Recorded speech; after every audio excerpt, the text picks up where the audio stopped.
Perhatikan bagaimana urutan doanya. Tersirat pesan penting.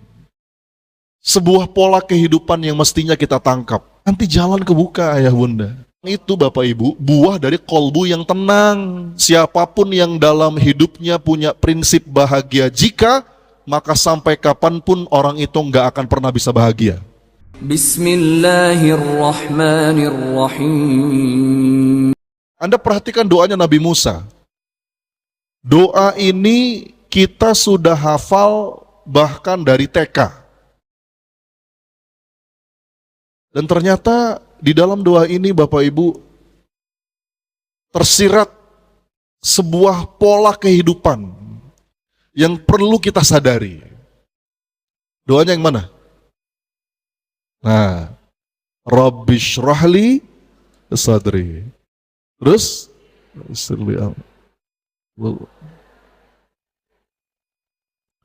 coba saya potong satu-satu ya Bapak Ibu.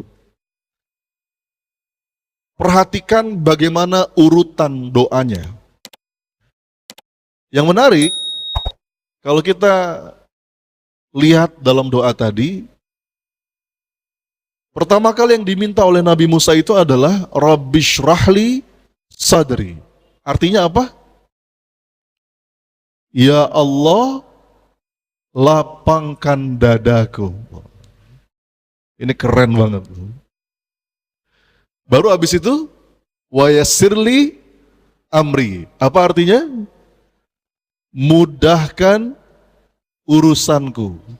Bapak Ibu, buat saya, dalam doa ini,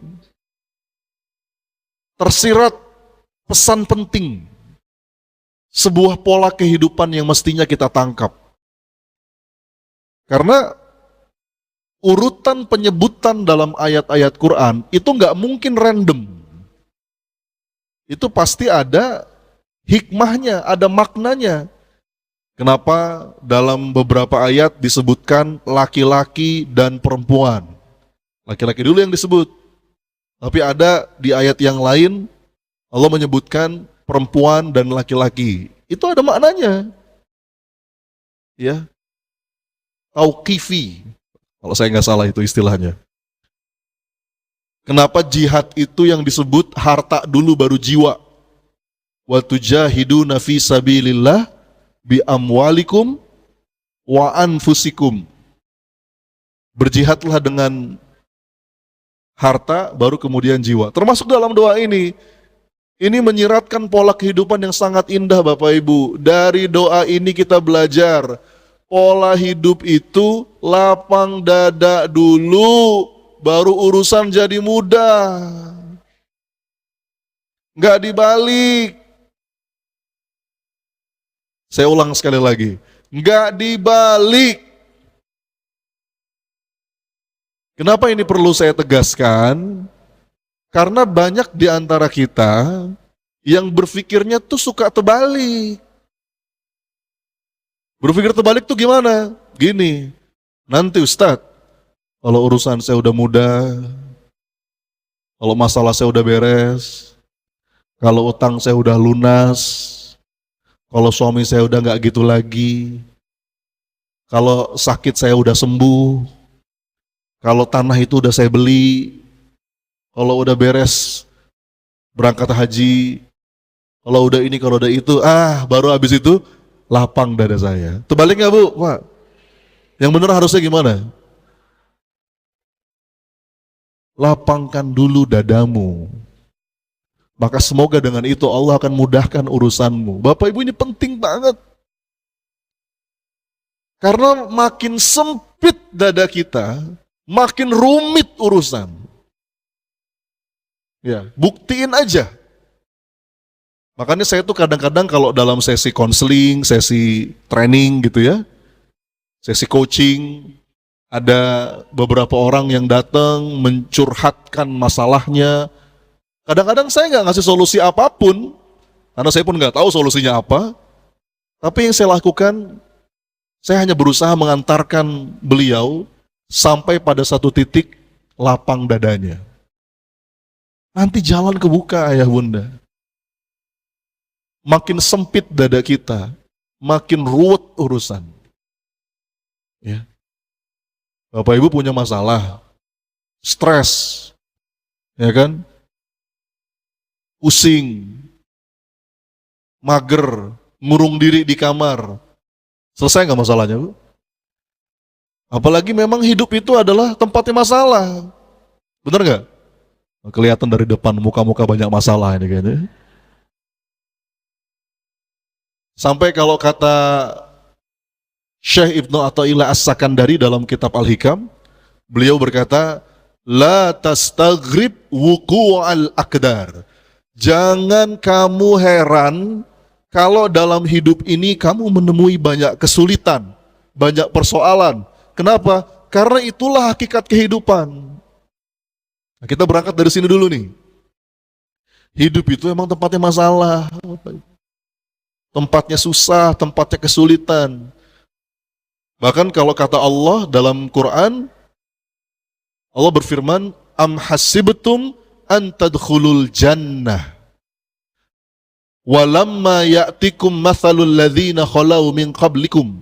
Apakah kamu mengira kamu akan masuk surga begitu saja, padahal kamu belum diuji, kamu belum merasakan apa yang dirasakan oleh orang-orang sebelum kamu? Gak bisa. Massathumul ba'sa wad-dharra wazulzilu. Jadi kita tuh akan ngalamin Bapak Ibu masalah, bahkan sesuatu yang itu menggoncangkan jiwa. Kalau dalam ayat yang tadi ada 3 level tuh Bu. Ini saya bukan nakut-nakutin ya, tapi ini sebuah keniscayaan dalam hidup. Yang pertama, level 1, massathumul ba'sa. Ba'sa. Tahu ba'sa Bapak Ibu? Masalah tapi masih enteng. Masalah ringan. Itu disebut dengan ba'sa. Makanya orang Arab kalau ada masalah yang enteng ngomongnya gimana? La ba'sa. Nah sekarang jadi bahasa Betawi Bu, labas. Labas saja bro.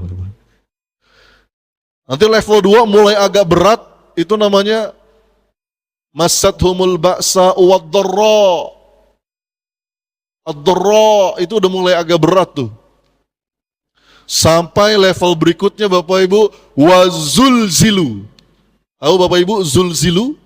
Zilzal, zalzalah itu apa? Sesuatu yang bikin kita tergoncang. Ini bumi gak goncang Bu, tapi batin kita tergoncang. Ya Allah. Kita kan ngalamin yang kayak begitu, betul? Dari depan kelihatan wajah-wajah yang pernah tergoncang sepertinya ini. Terus kalau ada yang bilang, enggak tuh mas, hidup saya baik-baik saja, lurus-lurus aja. Pesan saya, tunggu saja. Jadi kita tuh punya bagiannya masing-masing, kita punya turbulensnya masing-masing.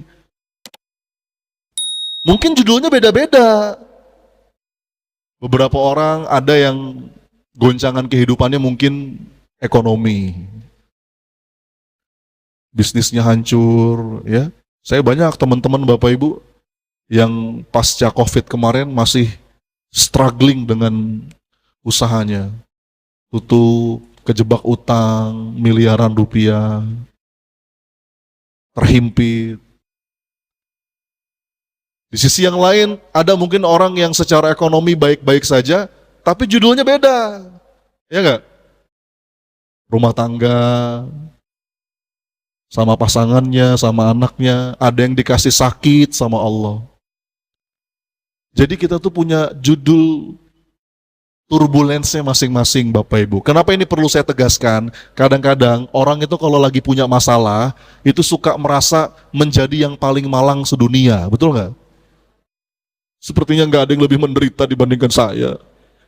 Anda kegeeran. Terus kita mulai bandingin diri kita dengan orang lain. Enak ya jadi dia, coba saya kayak dia. Bapak Ibu, dia yang Anda tunjuk itu juga sama. Lagi struggle dengan masalahnya.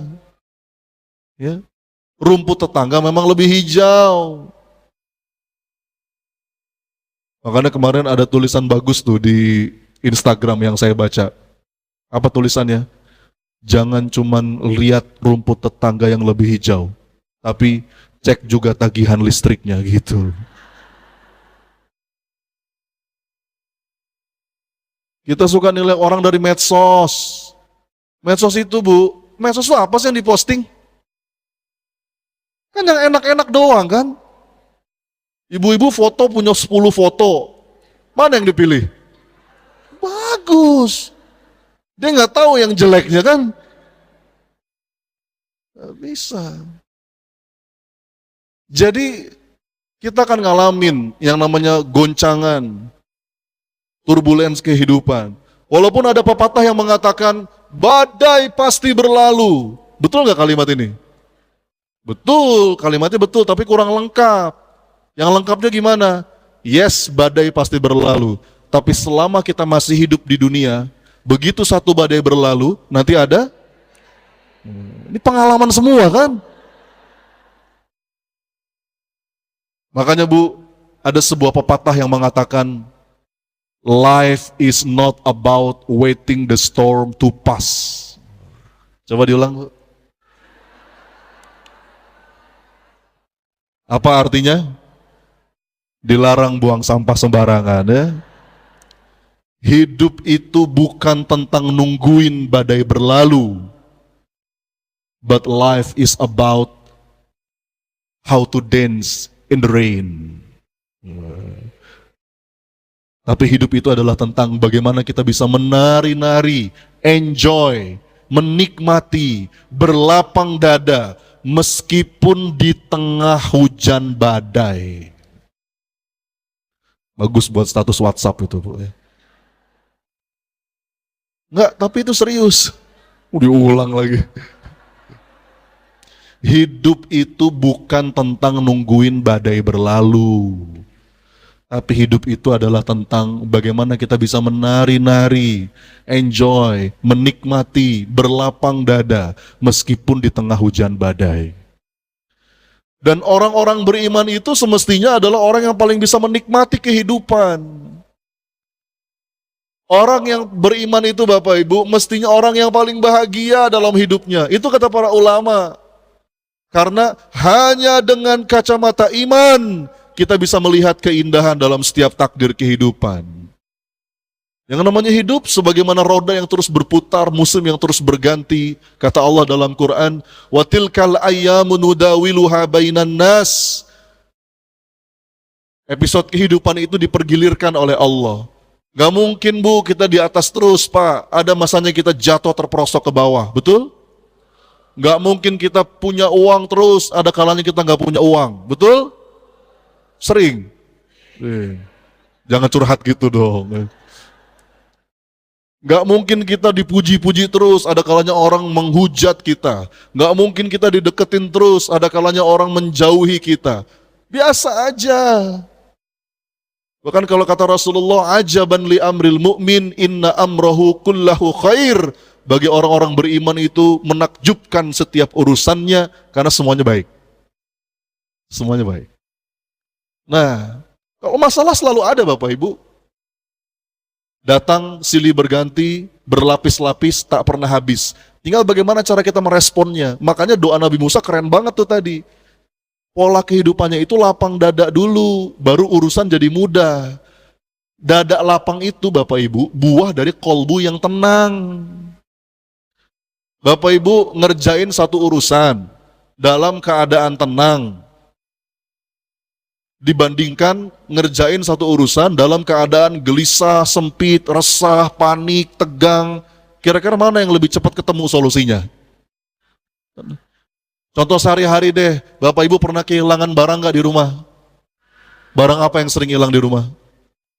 Kunci. Kunci mana kunci? Woi kunci. Mana, apa lagi? Hah? Remote. Remote, kacamata. Kacamata mana kacamata? Kacamata mana kacamata? Ada di mana? Di sini coba. Anda lihat ya. Kalau nggak tenang, nggak kelihatan. Ya. Saya pernah ngelihat video tuh di TikTok apa di mana itu ya. Ada ibu-ibu lagi nyapu Bu, lagi nyapu. Terus sapunya dia jepit di sini nih Bu. di ketiaknya. Bingung sendiri dia, sapu mana katanya gitu. Ada lagi video seorang bapak lagi ngasuh anak, dorong stroller, ya, anaknya dia gendong, dia sambil lihat handphone. Begitu handphonenya ditaruh, lihat stroller, bayinya nggak ada, panik dia, bayinya mana? Lagi digendong sama dia itu bayinya. Ini bisa dijelaskan secara ilmiah Bapak Ibu, serius. Makanya saya tuh ya Allah, Quran tuh keren banget udah. Ini pola kehidupan. Begitu kalbu Anda tenang, dada Anda lapang, justru ikhtiar Anda akan efektif. Ya. Dan ini disepakati oleh para pakar Bapak Ibu. Para pakar psikologi itu semua udah sepakat, nggak ada perdebatan dalam hal ini. Coba saya mau nanya, mana yang duluan? Sukses dulu baru bahagia, apa bahagia dulu baru sukses? Yang bener. Teorinya gitu. Kebanyakan dari kita punya prinsip itu bahagia jika, betul nggak? Mas, Ustadz, Coach, saya baru bahagia jika, jikanya banyak tuh. Jika ini, jika itu, jika ini. Padahal Bu, ini bukan kata saya nih, ini kata para pakar. Siapapun yang dalam hidupnya punya prinsip bahagia jika, maka sampai kapanpun orang itu nggak akan pernah bisa bahagia. Kenapa? Karena kalaupun jika yang dia syaratkan sudah tercapai, dia akan selalu punya jika-jika yang lain. Ya, makanya saya bilang, ya Allah, ini keren banget ini doa Nabi Musa. Kita udah hafal dari kecil. Tapi terus terang beberapa waktu ini saya pun menyadari bahwa dalam doa Nabi Musa ini ada kedalaman makna dan hikmah yang begitu indah. Saya sampai nulis buku Bapak Ibu, saya seorang penulis. Bulan depan insya Allah saya meluncurkan buku yang ke-7. Judulnya Lapang Dada. Jadi ini sedang saya tulis dalam sebuah buku. Bulan depan insya Allah terbit. Ya, kita launching di Jakarta Selatan. Kita bikin acara grand launching. Mudah-mudahan Bapak Ibu yang di Bogor ini bisa hadir ya, insya Allah. Nanti infonya ada di Instagram saya. Ini penting. Bahkan ujungnya apa? Wahlul uqdatam min lisani yafqahu qawli. Apapun yang menjadi misi kita, lebih mudah kita gapai. Nah sekarang pertanyaannya, bagaimana Ustadz, bagaimana Coach, supaya kita bisa melatih jiwa kita agar lapang dadanya? Penting kan nih kita bahas? Tadi kalau Bapak Ibu perhatikan dengan saksama, kalimat saya apa? Bagaimana cara kita melatih? Itu artinya apa? Ini butuh latihan. Lapang dada itu skill, kemampuan. Yang namanya kemampuan itu butuh dilatih. Betul Bu? Ini butuh latihan. Gini, proses belajar itu minimal melewati 3 tahap. Awalnya dari nggak tahu jadi tahu. Setelah tahu, makin menghujam lagi ke dalam jiwa, berubah jadi mau. Nah, dari mau baru mampu. Tahu, mau, mampu. Coba diulang. Nah, dari mau ke mampu tuh butuh latihan. Jadi Bapak Ibu ikut majelis taklim seperti ini, ikut seminar, dengerin ceramah di YouTube mungkin, di TV, itu baru level tahu. Ya. Gak mungkin ceramah 1 jam, 2 jam, begitu pulang, lapang dada saya. Oh, hebat banget ustadznya. Tahu dulu kita. Habis tahu nanti mau. Sekarang saya mau nanya, Bapak Ibu tahu sabar? Sabar tahu? Mau jadi orang sabar? Mampu? Nah, belum tentu. Dari mau ke mampu itu butuh latihan. Namanya riyadhah. Ya, kalau dalam bahasa saya olah batin. Jadi bukan cuma raga Bu yang diolah Pak. Kita sering dengar istilah olahraga. Ada juga yang gak kalah penting, yaitu olah batin. Olah jiwa. Kalau bahasa guru saya, emotional fitness. Apa Bu, Pak? Jadi fitness itu bukan cuman raga, bukan cuman otot-otot fisik, tapi fitness emosi. Itu ada latihannya supaya kita lapang dadanya. Sebetulnya kalau Bapak Ibu sadari hal ini, setiap hari itu Bapak Ibu lagi fitness emosi tuh. Ngadepin anak, ngadepin sebuah kejadian, ya, ngadepin suami, ngadepin istri, ngadepin tetangga, pekerjaan. Sebetulnya kalau kita sadar bahwa kita sedang emotional fitness, itu harusnya bikin Bapak Ibu makin lapang dadanya, makin kuat jiwanya. Ya. Nah, hari ini apa yang mau saya bahas? Ada 5 latihan jiwa supaya lapang dada kita. Penting ini kita bahas. Nah, tapi sebelum itu, Bapak Ibu, kita harus tahu dulu apa saja penyebab dada kita jadi sempit. Baru nanti kita bahas latihannya, penawarnya. Gitu loh. Sama kayak kita ke dokter, Bu, Pak. Kalau kita ke dokter, Bapak Ibu, sebelum dokternya ngasih obat, diapain dulu? Didiagnosa, betul nggak? Diperiksa. Begitu udah ketahuan, oh ini sebabnya, baru muncul, Pak, Bu, ini obatnya, ini vitaminnya, ini terapinya, nggak boleh ini, nggak boleh itu, gitu kan? Jadi mulai dari kita assessment, audit diri. Ada 5 hal yang bikin dada kita sempit, sekaligus nanti 5 latihannya apa supaya dada kita lapang. Bisa ditangkap? Ya, ini penting banget, Bu. Karena 5 hal ini sumber penderitaan. Kalau Bapak Ibu masih terjebak dalam 5 hal ini, saya pastikan hidup Anda penuh penderitaan. Karena dari depan saya lihat banyak wajah-wajah menderita soalnya ini. Nah, bagaimana kita bisa melatih jiwa kita supaya lapang dada kita? Bu, orang beriman tuh harusnya happy dalam hidup. Ya, coba mana senyumannya? Lihat kanan kiri lagi sambil senyum coba. Saya punya hipotesis, Bu.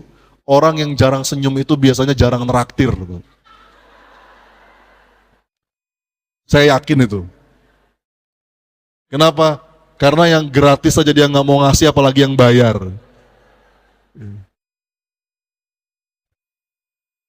Oke, apa aja, Ustadz? Apa aja, Coach? 5 sumber penderitaan yang bikin dada kita sempit, sekaligus bagaimana latihannya, 5 latihannya, supaya kita punya lapang dada. Siap? 1. Sebab pertama, yang bikin dada kita sempit, yang bikin kita menderita dalam hidup adalah meratapi masa lalu. Coba diulang. Iya, Bu. Gak bisa move on katanya.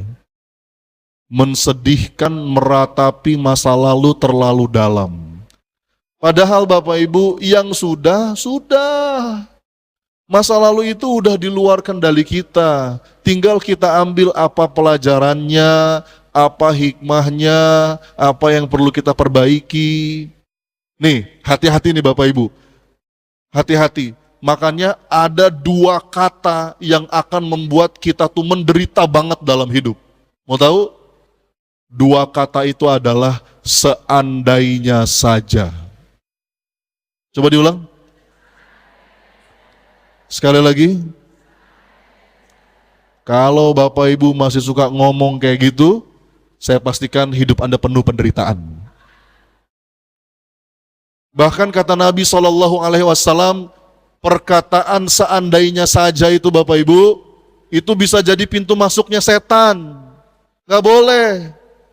Ya, nih, jangankan untuk hal yang gede-gede Bapak Ibu, untuk hal yang kecil aja gak boleh ngomong seandainya saja. Contoh, Bapak Ibu lagi di jalan, naik motor atau naik mobil. Ini kayak tadi nih, saya tadi nyasar tadi pagi Bapak Ibu ya, karena dikasih mapnya keliru sama panitia. Harusnya belok, ada dua pilihan arah nih, belok kanan, belok kiri. Terus Anda pilih, belok kanan ah. Begitu belok kanan, macet. Ngomong gimana kita? Seandainya saja tadi belok kiri. Itu nggak boleh Bapak Ibu. Itu pintu masuknya setan. Tapi katakan apa? Qadarullah wa ma syaa fa'al. Sudah. Kalau putar balik ya putar balik aja, tapi nggak usah ngomong. Sudah, itu sudah terjadi. Tinggal kita ambil pelajaran. Oke, berarti besok-besok kalau saya lewat sini jam segini kayaknya pilih belok kiri aja. Udah selesai. Nggak boleh ngomong seandainya saja. Itu setan seneng, Bu. Yang kecil gitu aja nggak boleh, apalagi yang gede. Bapak Ibu misalkan malam-malam sebelum tidur senderan di kasur gitu ya, sambil bergumam, seandainya saja suamiku bukan yang itu. Hidupku tidak akan seperti ini. Udah punya cucu ngomong gitu. Itu nggak boleh, Bu. Ya. Saya kemarin ada seorang pengusaha. Ibu-ibu, pengusaha travel, haji dan umroh. Beliau baru ketipu 10 miliar. Ketipu 10 M Bu Pak. Datang di kelas saya, di Solo waktu itu. Dia dari Jakarta, sengaja terbang ke Solo untuk ikut kelas saya. Kelas surrender namanya. Habis ikut kelas, dia menghampiri saya. Terus dia ngomong gini, Mas Sony, makasih ya, sekarang saya lega. Kenapa Bunda? Saya bilang. Dia cerita, saya baru ketipu Mas, lumayan gede, 10 M. Kemarin-kemarin saya masih ngomong gitu Mas, ngomong gimana? Seandainya saja saya gak ketemu sama orang itu. Seandainya saya gak transfer ke dia. Seandainya saya gak percaya sama dia. Seandainya, sudah. Itu udah terjadi belum? Sudah belum? Kalau sudah. Katakan apa? Qadarullah wa ma syaa. Sudah. Tinggal apa yang bisa kita lakukan. Gitu kan? Sudah. Ambil pelajaran, apa yang bisa kita lakukan. Apa yang bisa kita ikhtiarkan. Kalau emang kita ngerasa berat, mudah-mudahan jadi penggugur dosa. Makin sering Anda ngomong seandainya saja, makin sempit dada Anda. Gak boleh, Bu. Anda akan tenggelam dalam kesedihan. Ya. Kadang-kadang patah hati itu bagus. Gagal itu kadang-kadang bagus. Kalau kata Maulana Rumi, you have to keep breaking your heart until it opens. Coba diulang, Bu. Terkadang kita perlu merasakan hati yang patah agar dia terbuka. Begitu hati kita patah Bapak Ibu, dari celah-celah patahan hati itu cahaya hidayah masuk. Ya. Jadi kadang-kadang kita ngalamin gagal, ngalamin ketipu orang, ngalamin dikecewakan, ngalamin patah hati.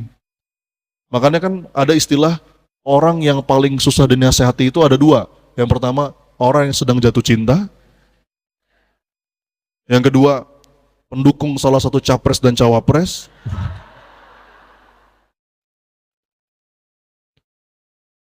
Sampai kita merasakan patah baru kita sadar. Jadi kadang-kadang itu bagus, tapi jangan terlalu dalam kita ratapi. Kalau terlalu dalam, setan seneng. Kalau kata Imam Ibnul Qayyim, la syai'a ahabbu ila syaitani min huznil mu'min. Apa artinya?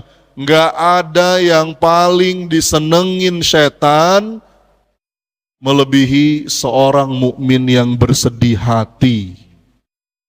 Jadi Bapak Ibu, kalau pengen di like sama setan gampang.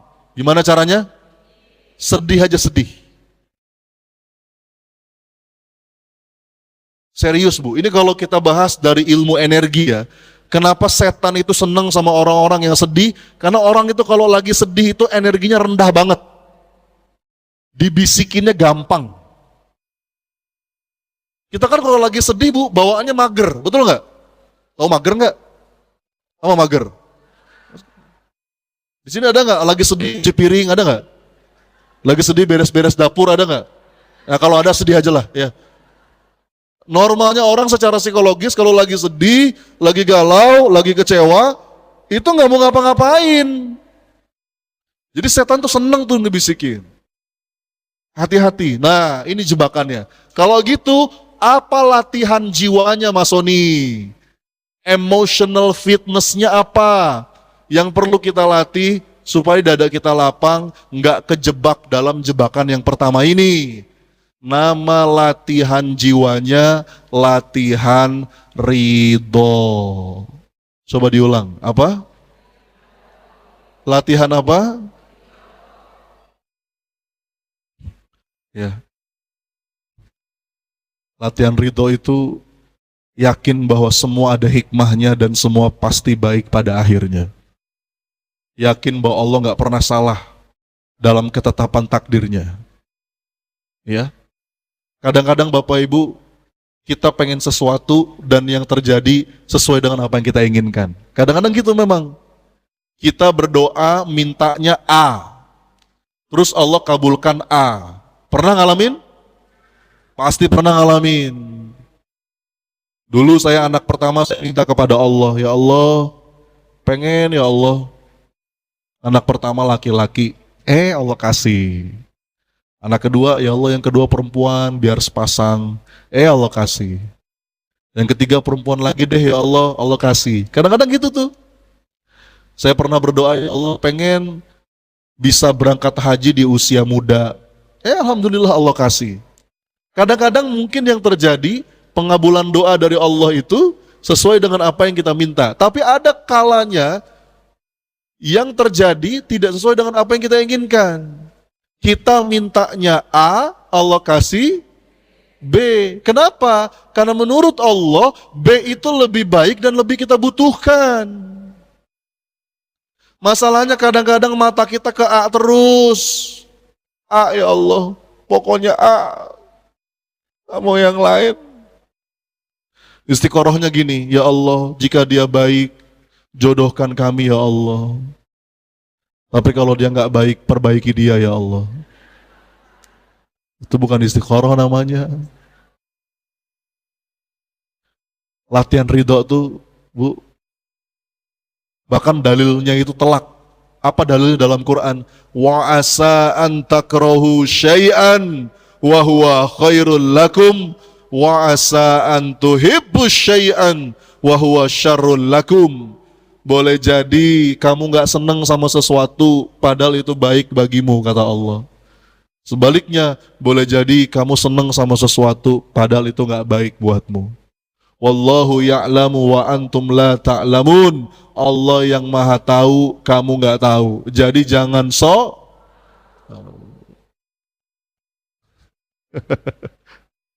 soto ya Pak.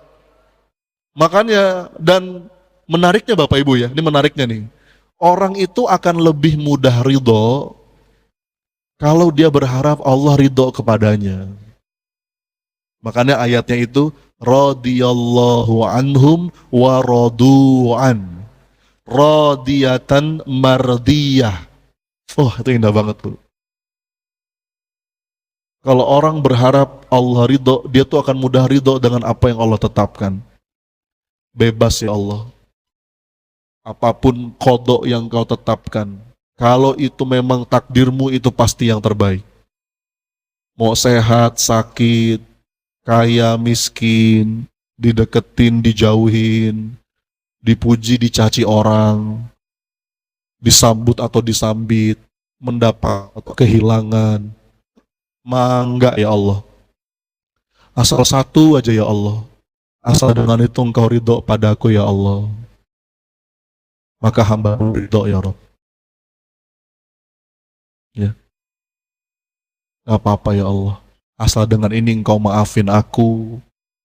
Engkau semakin sayang padaku. Engkau ridho padaku. Maka aku pun ridho ya Allah. Itu seperti doanya Nabi tuh Bu. Ketika di Taif. Nabi itu lagi dalam keadaan sedih Bu. Para ulama menyebut sebagai tahun kesedihan. habis ditinggal istrinya, Ibunda Khadijah binti Khuwailid Al-Kubro. Sedih Rasulullah kehilangan orang yang dia cintai. Ditinggal pamannya Abu Thalib dalam keadaan belum beriman. Sedih Rasulullah itu. Berangkat ke Taif, berdakwah, dilempari batu, berdarah-darah, diludahi, diarak-arak seperti orang gila. Aduh, pedih Bu. Dihinakan oleh manusia, sakit Bu. Kita dilempar komentar netizen aja nggak enak ya Bu. Apalagi dilempar beneran. Tapi di titik itu doa Rasulullah indah banget. Fa illam takun alayya ghadabun fala ubali lakal utbah hatta tar. Ya Allah, asal dengan ini engkau ridho padaku, aku pun ridho ya Allah. Ya. Indah Bu. Makanya kata para ulama nih Bu, perhatikan ya. Ibadah hati yang ridho itu bobotnya bisa lebih berat di sisi Allah dibandingkan sholat malam, bahkan dibandingkan ibadah-ibadah sunnah apapun. Coba saya mau nanya Bapak Ibu, ibadah sunnah yang paling top apa? Nah, tahajud kan? Apalagi? Sholat duha, apalagi? Puasa sunnah, terus umroh, ya kan? Itu kan sunnah tuh. Kata para ulama, ibadah hati yang ridho itu dibobot lebih berat di sisi Allah dibandingkan ibadah sunnah apapun. Makanya Bapak Ibu, kadang-kadang kita nggak bisa menghakimi orang. Ada orang yang kelihatannya nggak soleh-soleh amat, kelihatannya ibadahnya biasalah, standar gitu ya. Yang wajib-wajib dia kerjain. Yang sunnah ya pas-pasan lah gitu. Kelihatannya sih dia nggak soleh-soleh amat, tapi boleh jadi dia punya kedudukan yang mulia di sisi Allah. Lantaran apa? Hatinya tuh ridho, nggak pernah ngeluh Bu. Ya, dia tuh ngejalanin hidup tuh dengan makasih ya Allah, hidup ini indah. Dia selalu bisa menemukan keindahan dalam setiap takdir kehidupan. Ya.